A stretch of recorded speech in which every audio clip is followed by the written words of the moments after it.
Guess who's been irresponsibly browsing eBay again? Yeah, me, the idiot behind the camera.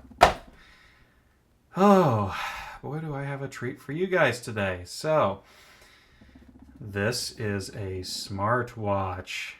How can you tell? I'll leave that to your imagination. Anyway, this is referred to as the W34 Smartwatch. It is an Apple iWatch knockoff, and there is no other way to put it. Its box is the most plain thing in the world. Very Apple-esque, has a picture of a watch that is not the same thing on the front. The screen does not look like that at all. Smartwatch, it is black, and it includes an activity tracker, heart rate monitor, no it doesn't, pedometer, notifications, calorie counter, also no it doesn't, not accurately, remote camera, yes it does. It allows you to control the shutter on your phone's camera. Bluetooth call, yes it does. And Bluetooth music controls, yes that works as well. So yeah, it's a basic cheap Chinese smartwatch. It does mostly what it says it does. So let's crack it open. I've already had this out of the box and I've been using it for a couple of days now, and mixed impressions. So break it open here. We have a lovely little plastic tray. There was a charging cable in here. It has gotten misplaced already. Our user manual here is in hideously translated English on one side and all Chinese on the other side. I won't bore you to death with that. Let's get that out of here and look at the watch itself. So up front, we have a glass screen. At least I believe it's glass. It feels like glass. Yep, I think that's glass. On the back, we have our quote-unquote heart rate sensor. I don't think it's anything but an LED. It doesn't do anything. Anyway, the actual watch feels pretty darn good. I gotta say, it's aluminum. It feels really quite premium. The band is nice. It's comfortable. You get this little dial over here on the side, which rotates, but it's just a button. So you press that, it wakes up the watch, and says it's 9:18, which it is, and that's because it's connected to my phone. We will get into that later.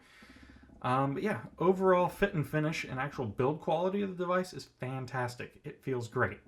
This could easily be a $300 device, and I would not bat an eyebrow or eyelash.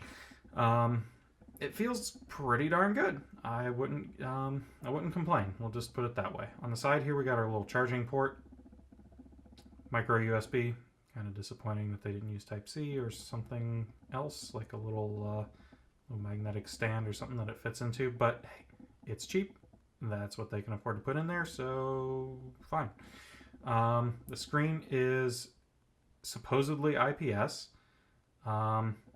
It looks pretty good, actually, and on camera here, the colors are not being done justice. It's quite bright, colors are quite vibrant on it, but that doesn't really matter if the software's crap.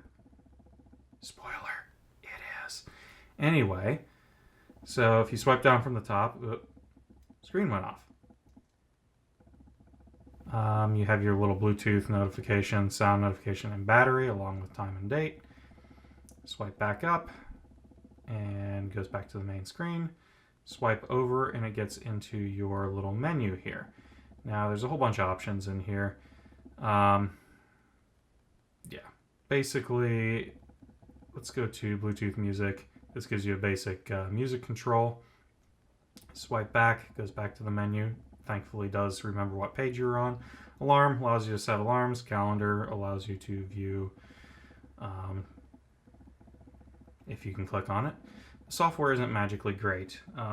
Basically, it's just a little basic calendar app. It's nothing to write home about. Anti-lost is find my phone, in other words. So you press that and it rings your phone. Works. Actually very useful. We have a camera shutter control. That works. The QR code for the app, we'll get into the app later here. Running, which basically just tells the app that you're running whenever you press it. So, weird. Okay, and it went back to the clock. Brilliant.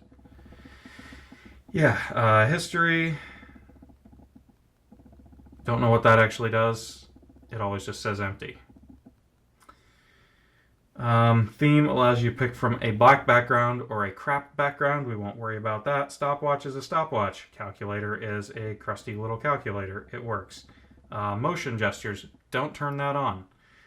Basically, the thing will wake up constantly. Press the button, don't bother with that. Basically, any movement at all, and it wakes up. Pretty useless. Language allows you to select languages. Power saving mode, for the love of God, turn it on. You need every bit of power saving you can get your hands on, as I will get into in a moment. Phone book, views your phone's phone book. Dialer allows you to dial out. That works. Call logs, that's what you would think it is. Messenger, or messaging, shows you your chat logs. That works fine. The menu style here, I will make a note. There's a little, I cannot talk. Excuse me. There is the 4-app style, which is what we have it on currently, or Smart style, which tries to emulate the Apple Watch. If you put it on this mode, be prepared for lag. And I mean lag. Look at this. I'm trying to go that way. It's horrible.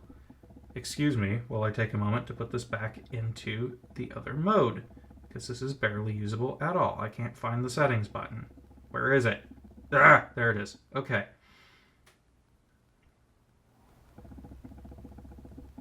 Display, main menu, 4 apps. Okay, it's usable again. All right, so let's get into some of the drawbacks of it. For one, the software is absolutely, unequivocally, utter bullshit. It's useless. It is the buggiest, nastiest mess of any program I have ever seen in my life. And we're talking mainly just on the watch. The app that it syncs to seems pretty good, but it's kind of a universal app that works with loads of other smartwatches, lots of different Chinese devices, so I can't really fault that app. However, this thing is a watch. It's supposed to keep the time. It doesn't.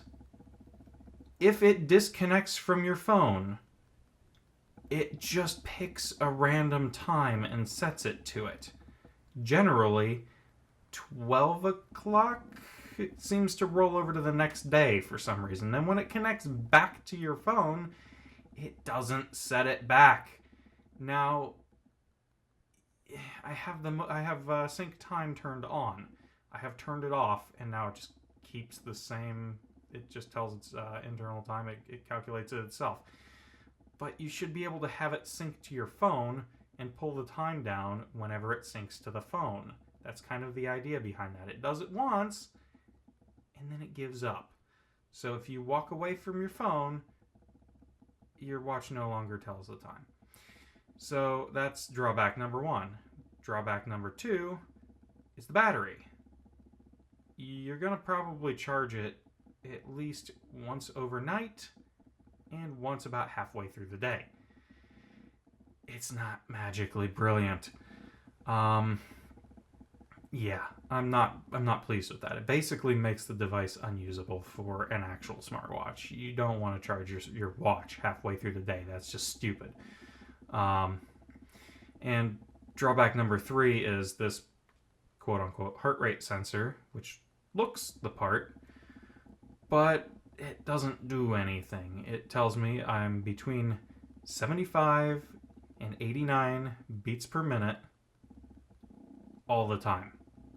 I can be running a marathon, I can be running on a treadmill, running up and down stairs, doesn't matter.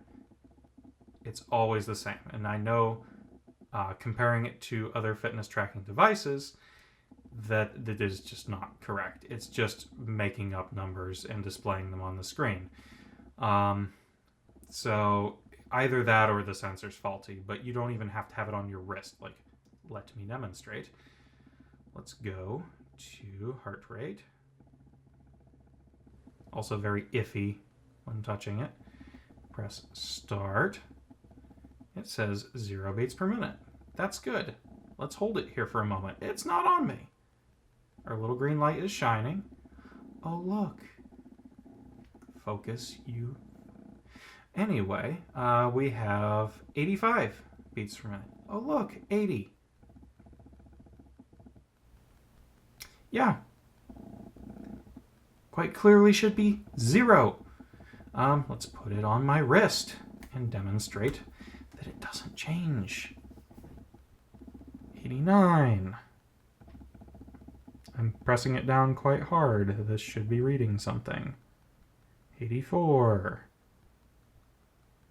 It just bounces between the mid 70s to the upper or lower 90s. Just back and forth. That's all it does. So the heart rate sensor doesn't really do anything at all. Stop. There. Okay, it's off. All it does is shine a little LED and waste your already horrendous battery. So yeah, can't really recommend it as a fitness tracker, honestly, if it can't really track your heart rate. So that's useless. Now what it does make up for in all of this is the fact that it's $20. It's honestly a pretty cool little novelty for $20. I won't say go out of your way to get one of these, but I can't really hate it, to be honest. I really can't hate it. And if it would just tell the time properly, I would happily use this thing just as a cool looking watch. I wouldn't bother with the rest of it. I wouldn't bother with the app. I will make note that it does transfer notifications to it. Incoming calls do go to it. Text messages worked once and then never did again. That could just be my phone with some permission settings, something like that. Facebook Messenger goes straight to it, so not a problem there. Yeah, so it works for those sort of things. If the battery was better, and frankly, if they just nixed this whole fake sensor doodad in the back, I'd say, yeah, give it a go. But the fact that it advertises to have a heart rate sensor and it is clearly just fake, I can't say buy it because of that. That seems shady to me, and like it's essentially false advertising and bad business practice. So, and borderline illegal, but we won't get into that really. But yeah, like it could be, with some software tweaks, a really nice device. And I believe, as I said in the old videos that I did on similar devices, if there was a custom firmware for this, that would be awesome. Like, this could be a really nice little device. And I'm assuming with some firmware tweaks, you could probably get the battery life to even be halfway decent, using some energy saving sort of something. I'd imagine you could probably up the battery life a little bit. If it could just make it through one day, it wouldn't be that bad. But as it sits, I'd say if you want to buy one, fine. It's a fun little novelty, but don't buy it as a proper smartwatch. I bought it to take the piss out of it on YouTube, so that's what I have accomplished, and this won't really be used. But again, fun little gadget. Buy it, give it to your kid, whatever. But yeah, not a serious device.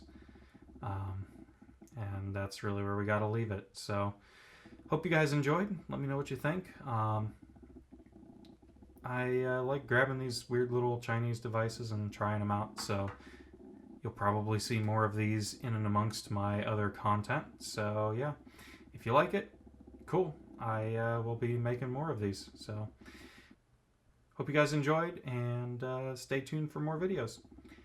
See you guys in the next one.